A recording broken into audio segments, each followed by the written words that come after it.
A forsaken relic, refined to its former glory. My name's JR, and this is Warframe, built to destroy.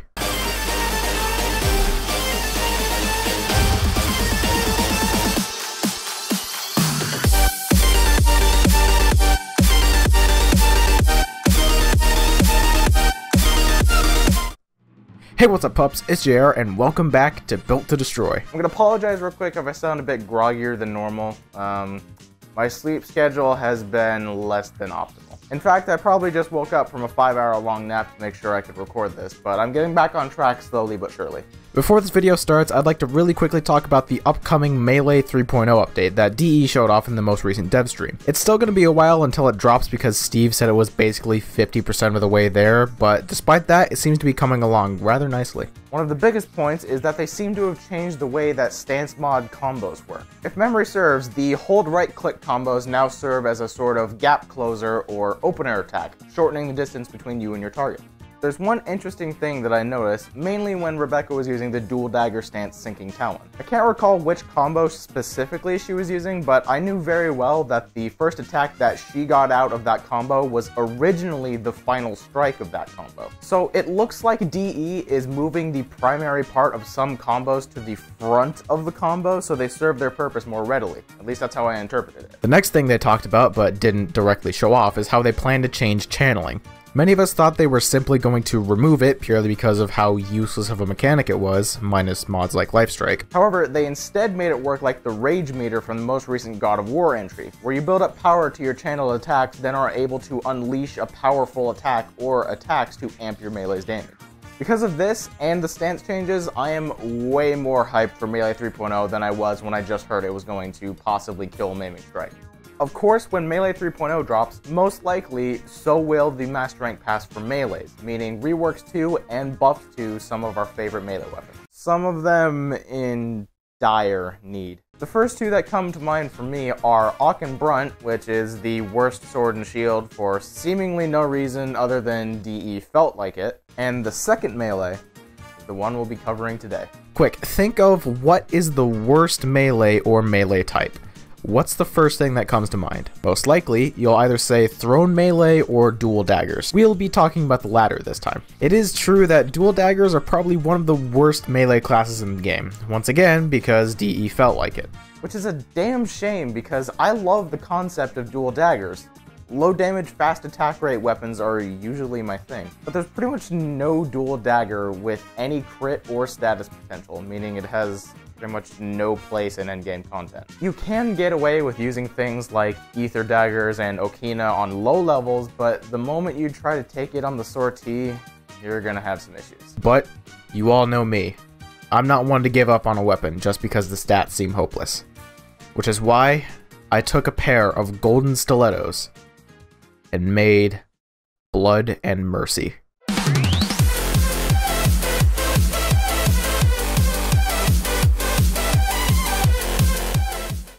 Blood and Mercy is what I renamed my Fang Prime to, and Fang Prime is the prime variant of the pair of Tenno stilettos Fang, featuring 36 base damage favoring puncture, with only a 5% status chance and a 5% crit chance with a 1.5 times crit multiplier. This, paired with the fact that it only has a 1.0 attack rate, makes Fang Prime a candidate for one of the worst melee weapons in the game. And this personally saddens me because normal Fang was one of my favorite melee weapons back in my early days, and Fang Prime was my strongest melee weapon pretty much until I got hate. It was the only thing I would use. If you were to take a look at my profile on Warframe, you would see that Fang Prime is still my most used secondary, only being surpassed by the thing I have holstered on my back right now. I had hoped with the implementation of melee Riven mods, I would be able to get my Fang up to snuff with my other melees.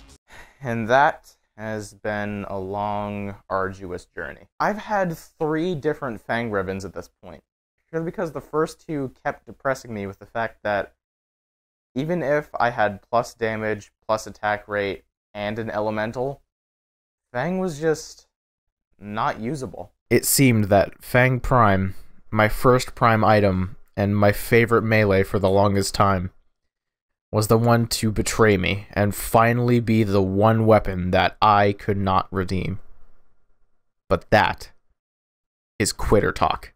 Mama didn't raise no bitch. I am not letting this thing best me, and I'm showing the world that any weapon can be built to be viable in the endgame with the right amount of dedication and hard work. I got another Riven, rerolled it several times until, finally, I got the Riven that showed me that I was hoping for the wrong stats the entire time. Fang Hexada adds 129.4% more status chance and 231% more damage. With this Riven alone, Fang Prime gets up to a 13.5% status chance, just below my threshold of considering it status build worthy. But with it being a dual dagger weapon and it having an inherently higher attack rate than other melees because of that fact, I decided to bite the bullet and give Fang Prime a status focused build. I have Fang Hexada, Primed Fever Strike, Primed Pressure Point, Primed Fury, and Shocking Touch, increasing my overall damage and attack rate and adding corrosive damage to the mix. Then, Drifting Contact and Weeping Wounds to increase my status chance as the combo counter builds. Finally, Conditioned Overload to amp my damage even more when attacking a procced target. However, this build goes further than my other builds. I use specifically Spinning Needle because it has guaranteed procs on a lot of its attacks, meaning I won't need to rely on Fang's status chance completely, as well as the normal attacks of this stance double your damage, at the cost of some attack rate. However, the build goes even further. For when I want to use Fang on missions that require me to, shall we say, gear the fuck up, I have my Eternal War build Valkyr Prime to boost my Fang's attack rate past what it normally is, and more than counteracting the attack rate nerf of Spinning Needle. With this very specific build, attacking a target affected by a reasonable 3 procs at a 2.5 times combo multiplier with my Warcry active, Fang Prime gets up to 6,653 average overall damage and 14,637 DPS. The numbers aren't as big as my other melees, but that's simply to be expected. So, let's let Blood Mercy do the talking for us.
That's going to wrap up this episode of Built to Destroy. If you enjoyed this video, consider dropping a like, and make sure to hit that subscribe button to become a pup if you haven't already.